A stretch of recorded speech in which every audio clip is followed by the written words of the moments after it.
আজ আমরা জানব উদ্ভিদের বৃদ্ধি নিয়ন্ত্রক সম্পর্কে। আমরা পড়ছিলাম উদ্ভিদের বৃদ্ধি ও বিকাশের চ্যাপ্টারটা, যেটা 13 নম্বর চ্যাপ্টার। সেখানে পড়ছিলাম আগের দিন আমরা কিছু জেনেছি। আগের দিন বৃদ্ধি জেনেছি, তোমার কোষ বিভাজন সম্পর্কে জেনেছি, উদ্ভিদের বৃদ্ধির দশাগুলো সম্পর্কে জেনেছি, তারপরে বৃদ্ধির শ্রেণীবিন্যাস সম্পর্কে বা প্রকারভেদ সম্পর্কে জেনেছি, বৃদ্ধি মাপক যন্ত্র সম্পর্কে জেনেছি আমরা। তারপর উদ্ভিদের বৃদ্ধির শর্তগুলো, যে বাহ্যিক এবং অভ্যন্তরীণ শর্তগুলো আমরা জেনেছি। আজ আমরা জানব যে উদ্ভিদের বৃদ্ধি নিয়ন্ত্রক। উদ্ভিদের বৃদ্ধি আমরা ক্লাস 10-এ পড়েছি যে উদ্ভিদের বৃদ্ধি করার জন্য উদ্ভিদ হরমোনের প্রয়োজন হয়, বিশেষ করে তোমার অক্সিন। সেই অক্সিন উদ্ভিদের বৃদ্ধিতে সাহায্য করে। আর সাইটোকাইনিন, যে কোষ বিভাজন ঘটায়, কোষ বিভাজন ঘটিয়ে উদ্ভিদের বৃদ্ধিতে তোমার সাহায্য করে। তাহলে আমরা বিবর্তন জেনেছি। বিবর্তনে কী হচ্ছে, এককোষী উদ্ভিদ থেকে তোমার বহুকোষী উদ্ভিদের আবির্ভাব ঘটেছে। এর ফলে যখন এককোষী তোমার উদ্ভিদ থেকে বহুকোষী উদ্ভিদে তোমার আবির্ভাব ঘটেছে, তখন তার মধ্যে বিভিন্ন কলাকোষ অঙ্গের তোমার সমন্বয় ঘটেছে। আমরা জানি সমন্বয় কিসের মাধ্যমে হয়ে থাকে? হরমোনের মাধ্যমে। আর উদ্ভিদ হরমোনকে আমরা কি জানি? ফাইটো হরমোন বলা হয়। ফাইটো হরমোন, ফায়াকা হস্যই টয়কা হর ময়কা দন্তন, ফাইটো হরমোন বলা হয়। বিজ্ঞানীদের মতে এই উদ্ভিদ হরমোন, যাকে আমরা ফাইটো হরমোন বলছি, সেই ফাইটো হরমোনই হলো উদ্ভিদের তোমার বৃদ্ধি নিয়ন্ত্রক বা বৃদ্ধি সহায়ক পদার্থ হিসাবে তোমার কাজ করে। প্রথমে জানবো উদ্ভিদ হরমোন কাকে বলে। উদ্ভিদ হরমোন হচ্ছে যে সমস্ত জৈব যৌগ উদ্ভিদের নির্দিষ্ট কিছু কলাকোষ থেকে স্বল্প মাত্রায় সংশ্লেষিত হওয়ার পর তোমার দেহতরলে নিঃসৃত হয়, তার দ্বারা বাহিত হয়ে দূরবর্তী স্থানে কলাকোষে কাজ করে, ঠিক আছে? তাকে বলা হচ্ছে তোমার কি?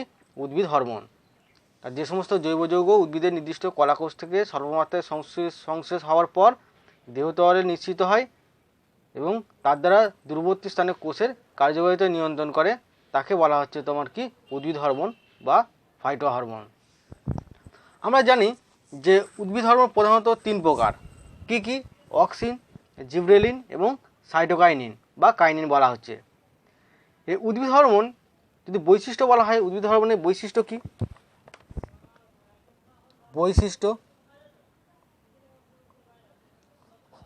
উদ্ভিদ হরমোনের বৈশিষ্ট্যটা হচ্ছে, উদ্ভিদ হরমোন কোনো বিশেষ স্থানের সজীব কোষ থেকে তোমার নিঃসৃত হয়। বিশেষ করে তোমার ভাজক কলার কোষ থেকে তোমার উদ্ভিদ হরমোনটা তোমার সংশ্লেষ ঘটে। আর উদ্ভিদ হরমোনের উৎপত্তি স্থানে থেকে দূরবর্তী স্থানে তোমার বা উভয় অঞ্চলে কী হচ্ছে? কাজ করে। আর উদ্ভিদ হরমোন অতি অল্প মাত্রায় ক্রিয়াশীল হয়।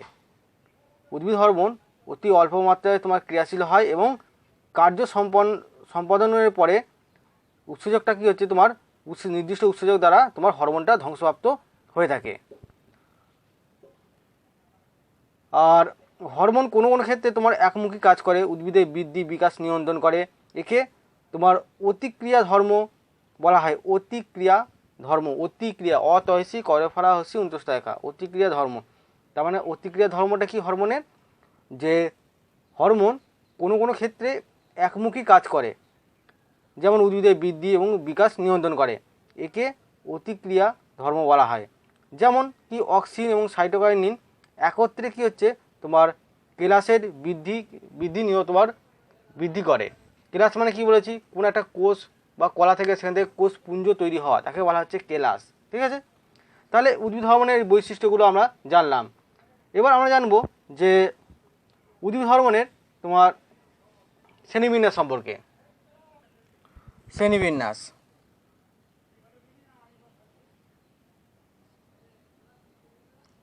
উদ্ভিদ হরমোনের শ্রেণীবিন্যাস। উদ্ভিদ হরমোন তোমার সাধারণত 3 প্রকারের হয়ে থাকে। একটা কি? তোমার প্রাকৃতিক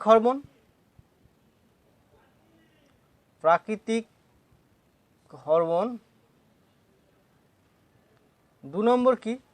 তোমার কৃত্রিম হরমোন।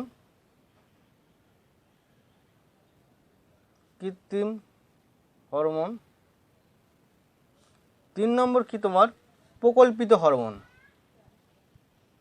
প্রকল্পিত হরমোন। প্রাকৃতিক হরমোন কাকে বলে? এই হরমোন উদ্ভিদে সংশ্লেষিত হয় আর এদের রাসায়নিক প্রকৃতি তোমার জানা গেছে। তার যে সমস্ত হরমোন উদ্ভিদে তোমার সংশ্লেষিত হয় এবং যাদের রাসায়নিক প্রকৃতি জানা গেছে তাকে বলা হচ্ছে তোমার কি? প্রাকৃতিক হরমোন। এই প্রাকৃতিক হরমোন তোমার অনেক টাইপের হয়ে থাকে।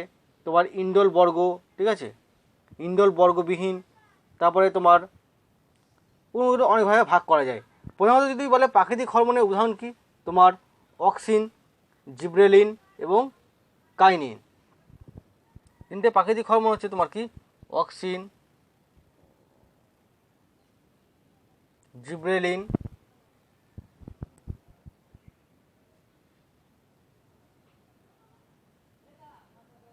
আর সাইটোকাইনিন।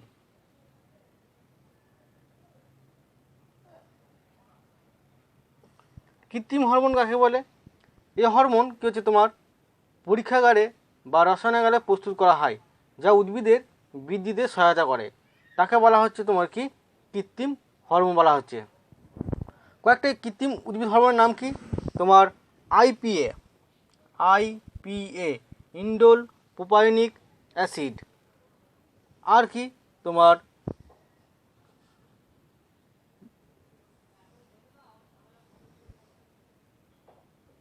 টিআইবিএ, ট্রাইআয়োডো বেঞ্জোইক অ্যাসিড, এনএএ, তোমার আলফা ন্যাপথালিন অ্যাসিটিক অ্যাসিড।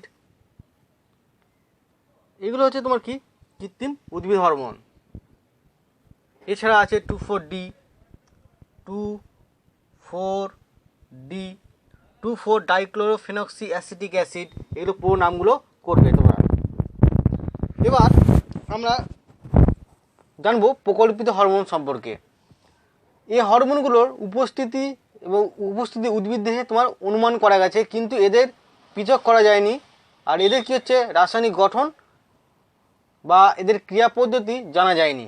তাই যে সমস্ত উদ্ভিদ হরমোনের যে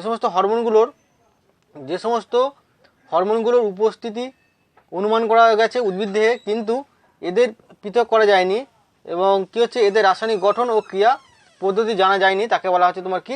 প্রকল্পিত হরমোন বলা হচ্ছে। যেমন ফ্লোরিজেন,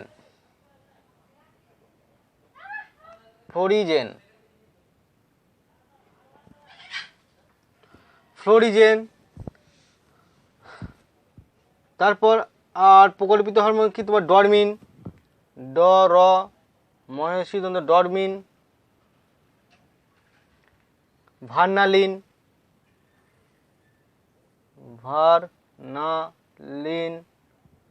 এগুলো হচ্ছে কয়েকটা প্রকল্পিত হরমোনের উদাহরণ। এবার আমরা কিছু কৃত্রিম উদ্ভিদ হরমোনের সম্পূর্ণ নাম সম্পর্কে জানব। কৃত্রিম যেগুলো পরীক্ষা অনেক সময় দিয়ে থাকে, যেমন কিছু কৃত্রিম উদ্ভিদ হরমোন।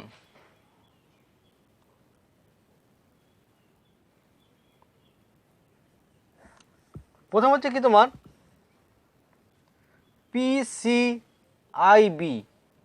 পিসিআইবির পুরো কথা হচ্ছে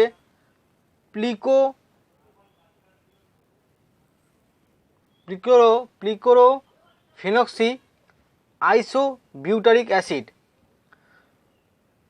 পিক্লোরোফেনক্সি আইসোবিউটারিক অ্যাসিড পিসিআইবির সম্পূর্ণ নাম।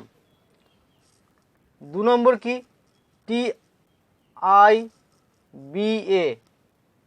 টিআইবি এর পুরো কথা হচ্ছে 2,3,5 ট্রাইআয়োডো বেঞ্জোইক অ্যাসিড। 3 নম্বর হচ্ছে প্লিকোরাম, PICLORAM, সব কটা ক্যাপিটাল। প্লিকোরামের সম্পূর্ণ নাম কি? 4-অ্যামিনো 3,5,6 ট্রাইক্লোরোপিকোলিনিক। আবার বলছি, প্লিকোরামের সম্পূর্ণ নাম 4-অ্যামিনো 3,5,6 টাইক্লোরোপিকোলিনিক, টাইক্লোরোপিকোলিনিক লয়সি দন্তনয়সি ক লিনিক। 4 নম্বর হচ্ছে NAA। NAA এর পুরো কথা হচ্ছে alpha naphthalene acetic acid, alpha naphthalene acetic acid. 5 নম্বর ANOA। ANOA এর সম্পূর্ণ নাম কি? Alpha naphthoxy, alpha naphthoxy acetic acid, alpha naphthoxy acetic acid.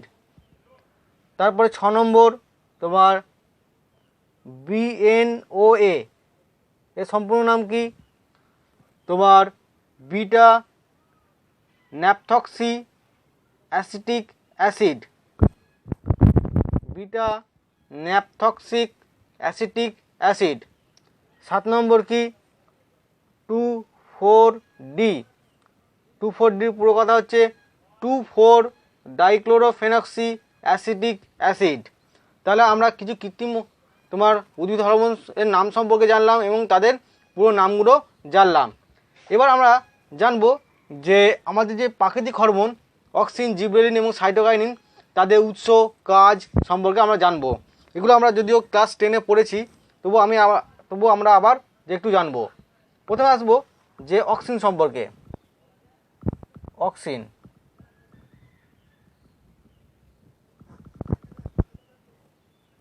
অক্সিনটা কি?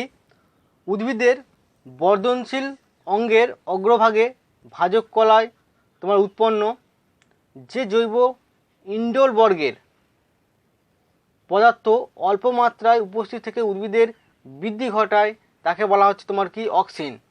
তাহলে উদ্ভিদের বর্ধনশীল অঞ্চলে বিশেষ করে ভাজক কলায় উৎপন্ন যে জৈব রাসায়নিক পদার্থ যেটা ইন্ডোল বর্গযুক্ত পদার্থ যেটা স্বল্পমাত্রায় উপস্থিত থেকে উদ্ভিদের বৃদ্ধি ঘটায় তাকে বলা হচ্ছে তোমার কি? অক্সিন। সবচেয়ে গুরুত্বপূর্ণ, এবার আমরা অক্সিনের উদাহরণ সম্পর্কে জানবো। অনেক ধরনের অক্সিন আছে, সেই অক্সিনের উদাহরণ সবচেয়ে গুরুত্বপূর্ণ অক্সিন হলো কি? মনে রাখবে সবচেয়ে গুরুত্বপূর্ণ অক্সিন হচ্ছে ইন্ডোল 1,3 অ্যাসিটিক অ্যাসিড বা IAA, যেটাকে আমি বলছি IAA।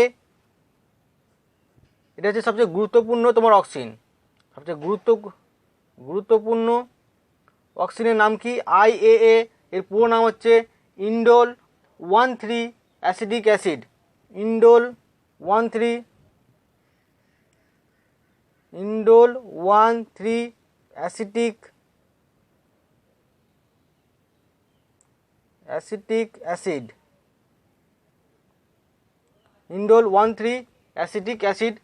এটা হচ্ছে তোমার সবচেয়ে গুরুত্বপূর্ণ অক্সিন। এছাড়াও কি তোমার আছে? তোমার 4-ক্লোরো-ইন্ডোল 3 অ্যাসিটিক অ্যাসিড। এছাড়াও কয়েকটা গুরুত্বপূর্ণ তোমার অক্সিনের নাম হলো কি? Four chloro indole 3 acetic acid.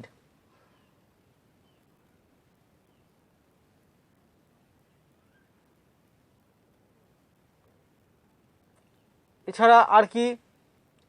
তোমার ফিনাইল অ্যাসিটিক অ্যাসিড,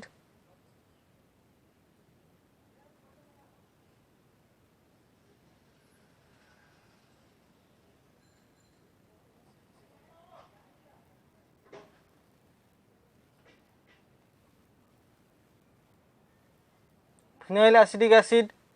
আর কি? তোমার ইন্ডোল 3 বিউটারিক অ্যাসিড। তাহলে আমরা অক্সিন কাকে বলে জানলাম, আর অক্সিনের উদাহরণ জানলাম। কী কী উদাহরণগুলো? অক্সিনের উদাহরণ হলো সবচেয়ে গুরুত্বপূর্ণ অক্সিন হলো কি? যেটাকে বলা হচ্ছে IAA, পুরো নাম কি? Indole 1,3 acetic acid. আর কি 2 নম্বর কি তোমার 4-ক্লোরো-ইন্ডোল 3 অ্যাসিটিক অ্যাসিড। 3 নম্বর হচ্ছে তোমার কি ফিনাইল অ্যাসিটিক অ্যাসিড। 4 নম্বর কি তোমার ইন্ডোল 3 বিউটারিক অ্যাসিড। এগুলো হচ্ছে তোমার কয়েকটা অক্সিনের উদাহরণ, এগুলো মনে রাখবে। এবার আমরা জানব যে এই অক্সিনের বৈশিষ্ট্য কি। মনে রাখবে বৈশিষ্ট্য দু তিনটে আছে, এটা গুরুত্বপূর্ণ। অক্সিন কি হচ্ছে আলোর বিপরীতে বেশি সক্রিয় হয়, এই টার্মটা অবশ্যই মনে রাখবে। শর্ট কোশ্চেন দিয়ে থাকে অক্সিন আলোর বিপরীত না আলোর দিকে তোমার ক্রিয়াশীল বেশি হয়। অক্সিন আলোর বিপরীতে তোমার বেশি সক্রিয় হয়। অক্সিন আলোর বিপরীতে বেশি সক্রিয় হয়। আর অক্সিন জলে দ্রবণীয় এবং অক্সিন উৎপত্তিস্থল যেখান থেকে উৎপন্ন হয় সেখান থেকে নিচের দিকে প্রবাহিত হয়। তাহলে অক্সিনের তিনটে যে গুরুত্বপূর্ণ বৈশিষ্ট্য বললাম কি কি, অক্সিন আলোর বিপরীতে বেশি সক্রিয় হয়, অক্সিন জলে দ্রবণীয়, আর অক্সিন কি হচ্ছে তোমার উৎপত্তি স্থল থেকে নিচের দিকে তোমার প্রবাহিত হয়। এই তিনটে যে বৈশিষ্ট্য এটা মনে রাখবে। এখানে কিছু তোমার শর্ট কোশ্চেন আছে। প্রথম কোন গাছে তোমার অক্সিনের সন্ধান পাওয়া গেছিল? ওট গাছে। ওট গাছের বিজ্ঞানসম্মত নাম কি? অ্যাভিনা স্যাটিভা, AVENA, অ্যাভিনা স্যাটিভা, SATIVA। ওট গাছ থেকে ওট গাছ থেকে তোমার প্রথম ওট গাছে যে কলিওপ্টাইল সেখান থেকে প্রথম অক্সিনে তোমার সন্ধান পাওয়া গেছে। আর যদি বলে প্রথম আবিষ্কৃত উদ্ভিদ হরমোনের নাম কি, অবশ্যই উত্তর হবে অক্সিন। প্রথম আবিষ্কৃত উদ্ভিদ হরমোনের নাম হলো তোমার অক্সিন। এখানে টার্ম আছে মরফোজেনটা কি? ফয়ৌকা বর্গের জয়কা দন্তন্য। মরফোজেনটা কি? কোনো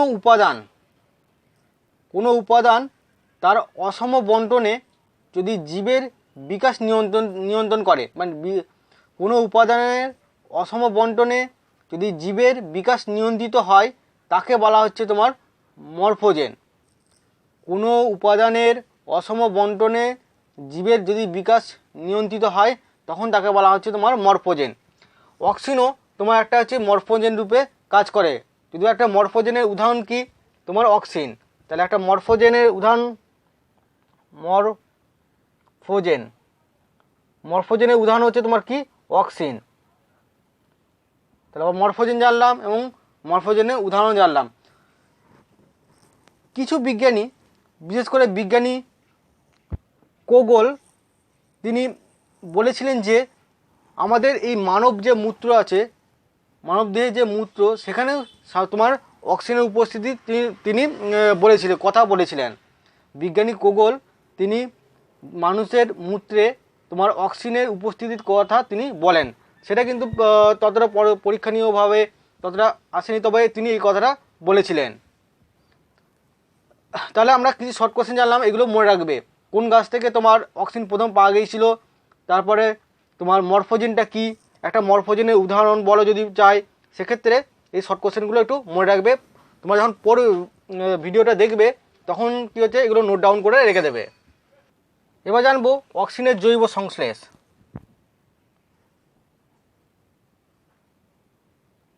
অক্সিজেনের জৈব সংশ্লেষ।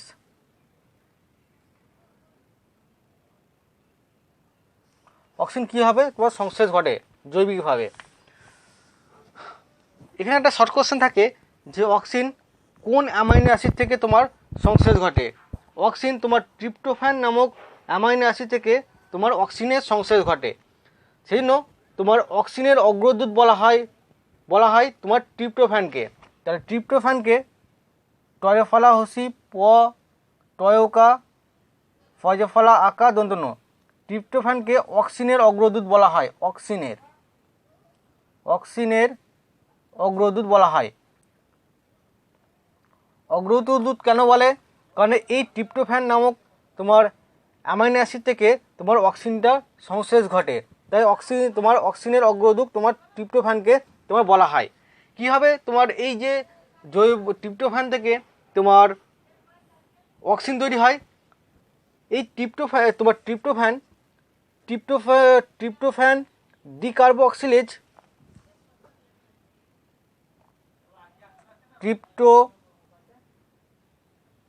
ট্রিপ্টোফ্যানটা কি হচ্ছে তোমার ট্রিপ্টোফ্যান ডিকার্বক্সিলেজ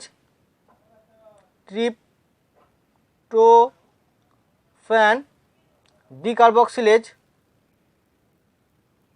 ডিকার্বক্সিলেজ উৎসেচকের সাহায্যে কি হয়, মানে এখান থেকে কার্বন ডাইঅক্সাইডটা বেরিয়ে যায়।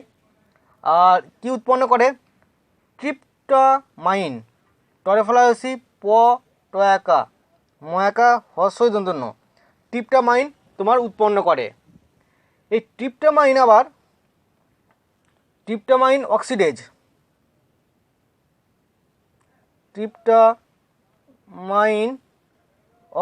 উৎসেচকের সাহায্যে এখান থেকে একটা অ্যামিনো গ্রুপ বেরিয়ে যায়, NH2 গ্রুপ বেরিয়ে যায়, নিয়ে কি উৎপন্ন করে তোমার ইন্ডোল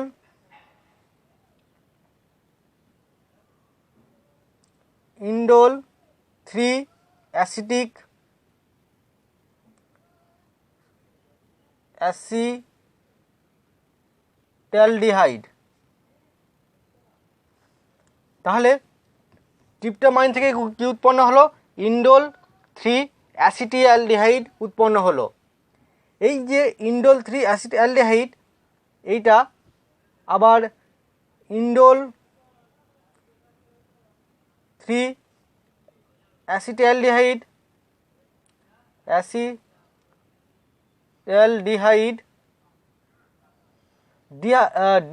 ডিহাইড্রোজিনেজ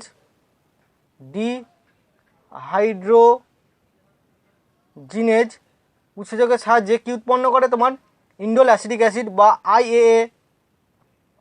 আইএএ, যেটা পুরো কথা কি তোমার ইন্ডোল 3 অ্যাসিটিক অ্যাসিড তো উৎপন্ন হয়। এটা হচ্ছে তোমার কি অক্সিন। আর কি হয়, আর একটা ভাবে তোমার উৎপন্ন, প্রথমে কি ট্রিপ্টোফ্যান থেকে ট্রিপ্টামাইন, সেখান থেকে আবার কি হচ্ছে ইন্ডোল 3 অ্যাসিটালডিহাইড, এই ইন্ডোল 3 অ্যাসিটালডিহাইড থেকে অক্সিন বা ইন্ডোল 3 অ্যাসিটিক অ্যাসিড উৎপন্ন হচ্ছে।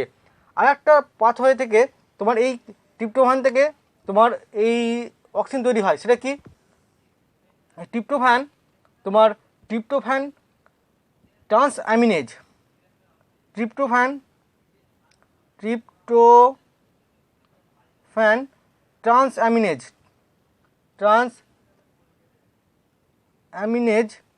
উৎসেচকের সাহায্যে এখান থেকে একটা অ্যামিনো গ্রুপ বেরিয়ে যায়, NH2 গ্রুপ বেরিয়ে যায়।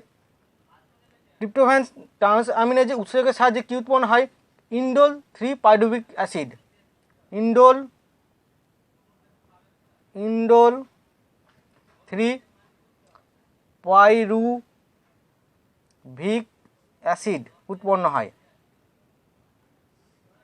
এই ইন্ডোল 3 পাইরুভিক অ্যাসিড তোমার পাইরুভেট ডিকার্বক্সিলেজ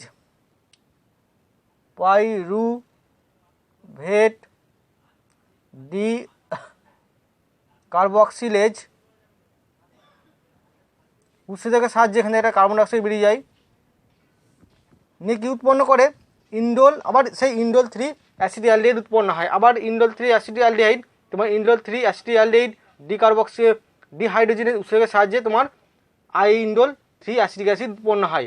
এইভাবে কি হচ্ছে তোমার অক্সিনের জৈবিকভাবে তোমার অক্সিন সংশ্লেষ ঘটে। এখানে শর্ট কোশ্চেন মনে রাখবে যে অক্সিনের অগ্রদূত বা অক্সিন কোন অ্যামাইনো অ্যাসিড থেকে তোমার সংশ্লেষ ঘটে, ট্রিপ্টোফ্যান থেকে। ট্রিপ্টোফ্যান হচ্ছে এক ধরনের তোমার এক প্রকার তোমার অ্যামাইনো অ্যাসিড। ট্রিপ্টোফ্যান হলো তোমার এক প্রকার অ্যামাইনো অ্যাসিড যেখান থেকে তোমার অক্সিন সংশ্লেষ ঘটে, তাই ট্রিপ্টোফ্যানকে তোমার অক্সিনের অগ্রদূত বলা হয়। এবার আমরা জানবো যে তোমার কয়েকটা প্রাকৃতিক এবং কৃত্রিম অক্সিনের নাম। অক্সিনের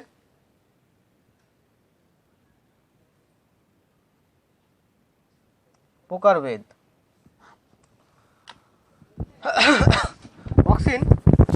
তোমার দুই প্রকার হয়। কি কি? তোমার প্রাকৃতিক অক্সিজেন আর হচ্ছে কৃত্রিম অক্সিজেন। প্রাকৃতিক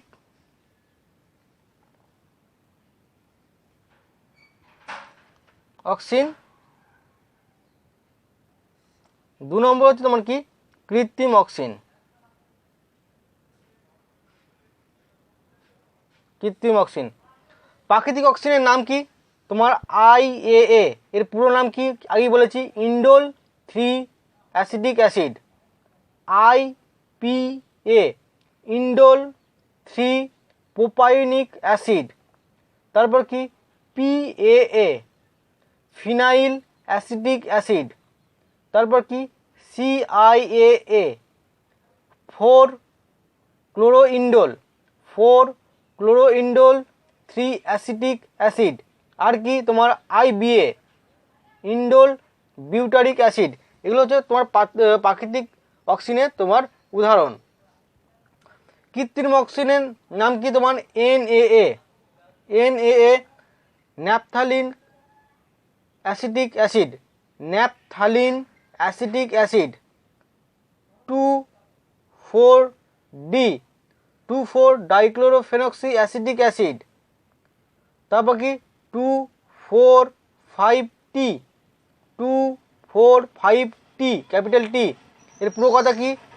2,4,5 ট্রাইক্লোরোফেনক্সি অ্যাসিটিক অ্যাসিড। তারপর MCPA, এর পুরো কথা কি? 2-মিথাইল 4 ক্লোরোফেনক্সি অ্যাসিডিক অ্যাসিড। MCP এর পুরো কথা কি? 2-মিথাইল 4 ক্লোরোফেনক্সি অ্যাসিটিক অ্যাসিড। তাহলে আমরা অক্সিজেনের প্রকারভেদ জানলাম। এখানে একটা শর্ট কোশ্চেন 2 নম্বরে মনে রাখবে যে অক্সিজেন তোমার জাইলেমের মধ্যে দিয়ে প্রবাহিত হতে পারে না কেন? অক্সিজেন আমরা জানি উদ্ভিদের সংবহন করা দুটো, একটা হচ্ছে জাইলেম, একটা হচ্ছে ফ্লোয়েম। তাহলে এই জাইলেমের মধ্যে দিয়ে অক্সিজেন জাইলেমের মধ্যে প্রবাহিত হতে পারে না কেন? এই কোশ্চেনটা আবার ঘুরিয়ে দিতে পারে যে জাইলেম দ্বারা অক্সিজেন পরিবহন সম্ভব নয় কেন? উত্তর হবে কি? আমরা জানি জাইলেম কলার মাধ্যমে কি হচ্ছে, উদ্ভিদের মূললোম দ্বারা শোষিত জল এবং জলে দ্রবীভূত খনিজ মৌল জাইলেম বাহিকার মাধ্যমে পাতায় পৌঁছায়, আর পাতায় তৈরি খাদ্যবস্তু ফ্লোয়েম কলার মাধ্যমে প্রতিটি কোষে কোষে পৌঁছায়। এটা আমরা আগে জেনেছি। জাইলেম দ্বারা কি হচ্ছে, উদ্ভিদের ঊর্ধ্বমুখী তোমার পরিবহন হয়, রসের ঊর্ধ্বমুখী তোমার পরিবহন হয়। আর জাইলেমের যে কোষগুলো এই রস পরিবহন করে সেগুলো কি হচ্ছে মৃত প্রকৃতির। আমরা জানি জাইলেমের 4টে উপাদান, তোমার ট্রাকিড, ট্রাকিয়া, জাইলেম প্যারেনকাইমা এবং জাইলেম তন্তু।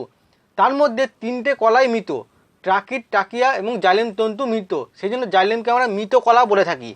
তাহলে জাইলেমের দ্বারা তোমার রসের ঊর্ধ্বমুখী পরিবহন হয়। আর জাইলেমের যে কোষগুলো তোমার রস পরিবহন করে সেগুলো মৃত।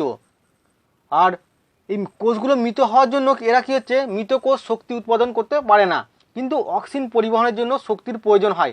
সেই জন্য কী হচ্ছে, জাইলেমের মধ্যে দিয়ে কী হচ্ছে, তোমার অক্সিজেন পরিবহন হতে পারে না। তাহলে জাইলেমের মধ্যে দিয়ে অক্সিজেনের পরিবহন হতে পারে না কী জন্যে? জাইলেম কী হচ্ছে, রসের ঊর্ধ্বমুখী পরিবহন করে। আর জাইলেমের যে কোষগুলো রসের ঊর্ধ্বমুখী পরিবহন করে সেগুলো মৃত প্রকৃতির। আর মৃত কোষ, কোষগুলো মৃত হওয়ায় শক্তি উৎপাদন বা শক্তি তৈরি করতে পারে না, কিন্তু অক্সিজেনের পরিবহনের জন্য শক্তির প্রয়োজন হয়। কিন্তু এই জাইলেমের কোষগুলো মৃত, শক্তি উৎপাদন করতে পারে না, তাই জাইলেমের মধ্যে দিয়ে কী হচ্ছে, তোমার অক্সিজেনের পরিবহন ঘটে না। তাহলে আমরা জানলাম যে জাইলেমের মধ্যে দিয়ে তোমার অক্সিজেন পরিবহন হতে পারে না কেন। তাহলে আমরা জানলাম যে অক্সিজেন কীভাবে সংশ্লেষ ঘটে, অক্সিজেনের প্রকারভেদ, এবং অক্সিজেন জাইলেমের মধ্যে দিয়ে পরিবহন হতে পারে না কেন সেটা জানলাম। আর অক্সিজেন কি, অক্সিজেনের তোমার শ্রেণীবিন্যাস, তোমার অক্সিজেন কাকে বলে জানলাম, অক্সিজেন তোমার উদাহরণ সম্পর্কে আমরা জানলাম। তার আগে আমরা জানলাম যে তোমার ফাইটো হরমোন কি, উদ্ভিদ হরমোন কাকে বলে, এবং উদ্ভিদ হরমোনের শ্রেণীবিন্যাস এটা আমরা জানলাম।